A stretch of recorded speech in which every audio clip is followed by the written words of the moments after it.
আমার খুব আনন্দ হচ্ছে, বিশ্বাস করুন। কারণ আমি যখন প্রথম এসেছিলাম সন্দেশখালিতে, খালি বিক্ষোভ আর বিক্ষোভ আর বিক্ষোভ। আর আজকে দাঁড়িয়ে বলতে পারি, আপনাদের দেখে আমার কাঁথির বড় খোকাকে বলতে ইচ্ছে করছে, কাঁথির বড় খোকা সন্দেশখালিতে এসে দেখে যা, সন্দেশখালির মাটিটা মমতা ব্যানার্জি আর কারোর পৈতৃক সম্পত্তি না। আপনারা দিদির সাথে থাকবেন তো? আপনারা দিদির সাথে থাকবেন তো? আপনারা দিদির সাথে থাকবেন তো? আপনারা দিদির সাথে থাকবেন তো? আপনারা দিদির সাথে থাকবেন তো?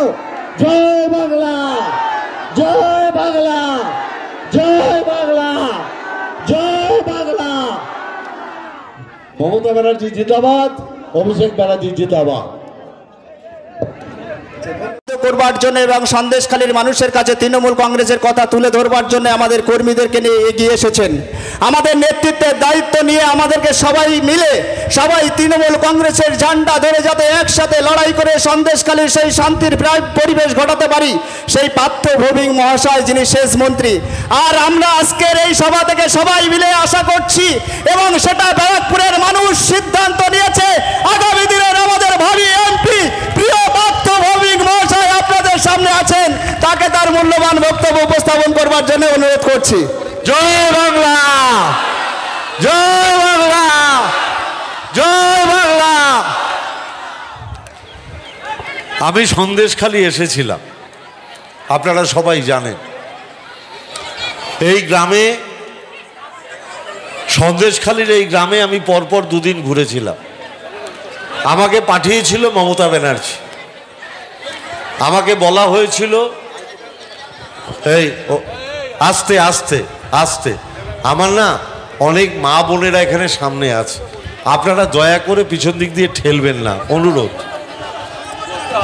ঠেলাটা, চাপটা পিছন দিকে রাখুন, সামনের দিকে রাখবেন না, আমার অনেক মা বোন এখানে আছে।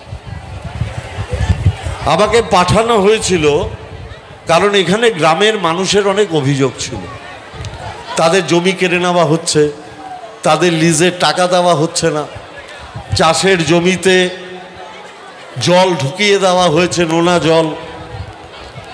আমি এসেছিলাম এবং সেদিন যারা আন্দোলনে নেতৃত্ব দিয়েছিলেন তাদের অনেকেই আজকে আমাদের মঞ্চে।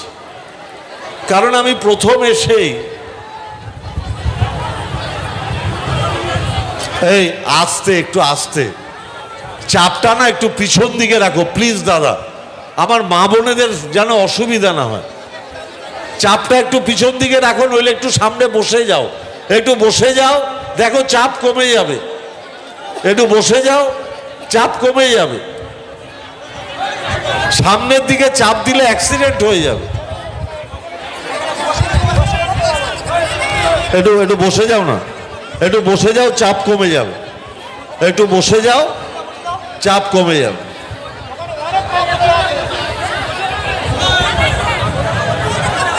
বলে বসেছে, আমার মা বোনেরা বসে গেছে। আমাদের চিন্তা আমাদের মা বোনেদের নিয়ে। সেদিন যারা আন্দোলন করেছিল তাদের অনেকেই আজকে আমাদের মঞ্চে আছে।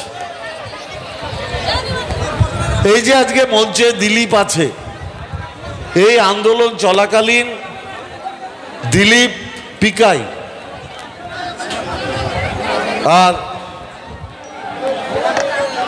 মাস্টারমশাই, টুকাই টুকাই মাস্টারমশাই, আমি এসেই মাস্টারমশাই। তার জন্য মমতা ব্যানার্জির তরফ থেকে আমরা ক্ষমা চেয়েছি, এটাও সত্যি। কিন্তু ধর্ষণের ঘটনা ঘটেনি, কারণ কোনো মা বোন আমাকে বলেনি যে তারা লাঞ্ছিতা হয়েছে। আমাকে সন্দেশখালীরই এক মা বলেছিলেন, বাবা দেখো মুর্শিদাবাদে আমার এক আত্মীয় থাকে, সে আমাকে ফোন করে জিজ্ঞেস করছে, এই তোর মেয়েকেও কি ধর্ষণ করেছে? আমার মুখ দেখানোর কোনো জায়গা নেই। আমি বলেছিলাম ভারতীয় জনতা পার্টির নেতাদের উদ্দেশ্য করে, আমার সন্দেশখালীর মা বোনের সম্মান মাটিতে মিশিয়ে দেবেন না। আমার সন্দেশখালীর মা বোনের সম্মান যাতে অন্য জায়গায় কলুষিত না হয়, এটা করবেন না। এটা রাজনীতি নয়, এটা নোংরামি।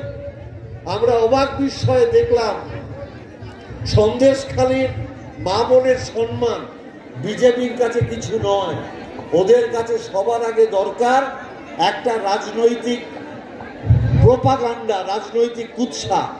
এবং ওরা নরেন্দ্র মোদীকে দিয়ে সন্দেশখালীর ধর্ষণের ঘটনা সারা ভারতবর্ষে বলালো। আপনারা অবাক বিস্ময়ে লক্ষ্য করে দেখুন, ওই ভিডিওটা বেরিয়ে যাওয়ার পর গতকাল নরেন্দ্র মোদী আর একবারের জন্য সন্দেশখালীর নাম মুখে উচ্চারণ করেনি। কারণ সারা ভারতবর্ষের মানুষ জেনে গেছে আমার মা বোনকে, সন্দেশখালীর মা বোনকে কলুষিত করা হয়েছিল। এবার আমি দুটো রাজনৈতিক কথা বলবো। এনআরজিএস এর টাকা নরেন্দ্র মোদী আটকে দিয়েছে, আপনার বাড়ি তৈরির টাকা নরেন্দ্র মোদী আটকে দিয়েছে। এই যে রাজ চক্রবর্তী বলছিল না আপকি বার 400 পার, 400 পেরোলে ভোট দিতে পারবেন না, 400 পেরোলে আপনারা যে শিডিউল কাস্ট শিডিউল ট্রাইবের সুবিধা পান সব বন্ধ হয়ে যাবে, সব বন্ধ হয়ে যাবে। আচ্ছা আপনারা আমাকে বলুন তো 15 লক্ষ টাকা কারুর বাড়িতে পৌঁছেছে? আপনারা বলুন তো বছরে 2 কোটি বেকার যুবকের চাকরি হয়েছে? নরেন্দ্র মোদী বলেছিল আজকে দিন আয়েগা। 2014 সালে নরেন্দ্র মোদী যখন প্রধানমন্ত্রী হয় গ্যাসের দাম ছিল 400 টাকা। এমন আজকে দিন এসছে আজকে গ্যাসের দাম 1000 টাকা। নরেন্দ্র মোদী যখন ক্ষমতায় এসছিল পেট্রোলের দাম ছিল 50 টাকা। এমন আজকে দিন এসছে আজকে পেট্রোলের দাম 100 টাকা। নরেন্দ্র মোদী যখন প্রধানমন্ত্রী হয় ডিজেলের দাম ছিল 40 টাকা। এমন আজকে দিন এসছে ডিজেলের দাম এখন 92 টাকা। নরেন্দ্র মোদী যখন এসছিল 1 লিটার কেরোসিন তেলের দাম ছিল 15 টাকা। এমন আজকে দিন এসছে এখন কেরোসিন তেলের দাম 100 টাকা। সরষের তেলের দাম কত, রসুনের দাম কত, পেঁয়াজের দাম কত, আপনারা নিজেরা নিজেদের জিজ্ঞেস করুন। এই বড়লোকের সরকারকে আপনারা ক্ষমতায় আনবেন? এই বড়লোকের সরকারকে ক্ষমতায় আনবেন? এবার আপনারা বলুন তো আপনাদের ছেলে মেয়ে যে প্রাইমারি স্কুলে পড়ে তার স্কুলের ড্রেস, পিঠের ব্যাগ, পায়ের জুতো পায় কে দেয়? দিদি দেয়। আমরা যখন পড়তাম আমরা পেতাম না। কেন? তখন কোনো দিদি ছিল না। আমার ছেলে মেয়েরা যদি 9-10-এ পড়ে একটা সাইকেল পায়, আমরা যখন পড়তাম আমরা সাইকেল পেতাম, কারণ তখন কোনো দিদি ছিল না। আগে আমার এখানে অনেক মা বোন বসে আছে, তাদের অনেকের পড়াশোনা করার ইচ্ছে থাকলেও মা বাবারা জোর করে বিয়ে দিয়ে দিত, আর পড়াশোনা করতে হবে না, বিয়ে কর। আর এখন একটা মেয়ে যদি 11-এ পড়ে, মা যদি বলে চল পড়াশোনা করতে হবে না, তোর বিয়ে দেব, মেয়ে মাকে বলে আমার পড়াশোনার খরচ তুমি চালাও না বাবা চালায়, আমার পড়াশোনার খরচ দিদি চালায়, নিজের পায়ে দাঁড়াবো তারপর বিয়ে দেবো। এই যে আমার মায়েরা বোনেরা বসে আছে, এরাই তো ঘরের লক্ষ্মী। এই আমরা যত পুরুষ মানুষ আছি সব তো ঘরের বাইরে বেরিয়ে যায়, কেউ তো ঘরে থাকি না। বাড়িতে রান্না করে কে? আমার মা। বাড়িতে বাচ্চা মানুষ করে কে? আমার মা।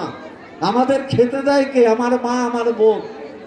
আমার মার যখন এখন ইচ্ছে হয় গরমকালে একটা পাউডার কিনবো, স্বামীর কাছে হাত পেতে বলতে হয় 300 টাকা দেবে একটা পাউডার কিনবো। স্বামী টাকা দিলে পাউডার কেনা হবে, স্বামী টাকা না দিলে পাউডার কেনা হবে না। আর এখন কি হয়? পাউডার কেনার ইচ্ছে হলে সোজা ব্যাংক, লক্ষ্মীর ভান্ডার থেকে 300 টাকা তুললাম, দোকানে গিয়ে পাউডার কিনলাম, কিনে বাড়িতে এসে বরকে বললাম তোমার কাছে হাত পাততে হবে না, আমার দিদি আছে, আমার দিদি আছে। এই সম্মান মহিলাদের আগে কেউ দেয়নি।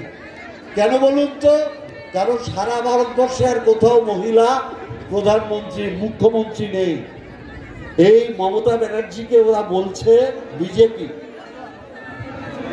এই মমতা ব্যানার্জিকে বিজেপি বলছে, এই মমতা ব্যানার্জিকে বিজেপি বলছে তোমার রেট কত? আপনারা মেনে নেবেন মায়ের অপমান? মায়ের অপমান মানবেন? বলছে মমতা আদৌ মেয়ে, ওরা বলছে মায়ের এই অপমান আপনারা মানবেন? আসলে এটা ওদের চরিত্র। আসলে এটা ওদের চরিত্র। ওরা মণিপুরে আমার মা বোনকে নগ্ন করে রাস্তায় বেতের বাড়ি মেরেছে। ওরাই সন্দেশখালীর আমার মা বোনের সম্মান মাত্র 2000 টাকায় বিক্রি করে দিয়েছে। যারা এরকম ভাবে মা বোনেদের অসম্মান করে, আপনারা তাদের পক্ষে থাকবেন? আমি আপনাদের জিজ্ঞাসা করতে চাই, মা বোনেরা থাকবেন এদের পক্ষে? একটা জোরে আওয়াজ তুলুন, মা বোনেরা থাকবেন? এদের বিরুদ্ধে প্রতিবাদ করতে হবে। আচ্ছা, ধন্যবাদ। আচ্ছা, ধন্যবাদ আমাদের নেতৃত্ব, আমাদের মন্ত্রী, আমাদের ভাবি এমপি সাহেব পার্থ ভৌমিক মহাশয়কে আমরা এই সবার পক্ষ থেকে জাতীয়তাবাদী অভিনন্দন জানাচ্ছি। সাথে সাথে আপনাদের কাছে বলবো